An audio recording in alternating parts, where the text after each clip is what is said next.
যেই ছেলেটা আগে সকাল 10টায় ঘুম থেকে উঠতো, আর এখন সেই ছেলেটা সকাল 6টায় ঘুম থেকে উঠে চুপচাপ কাজে চলে যায়।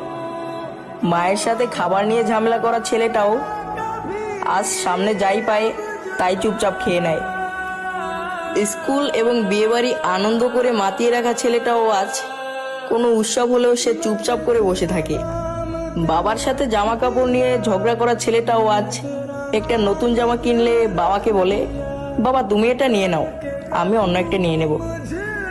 মায়ের কাছে ছোটখাটো জিনিস নিয়ে বায়না করা ছেলেটাও আজ পরিবারের ইচ্ছা পূরণ করতে ব্যস্ত হয়ে গেছে। হ্যাঁ, আমরাই ছেলে মানুষ, আমাদের জীবনটা এরকমই হয়। শালার আমাদের ফিলিংসটা কেউ বোঝেই না।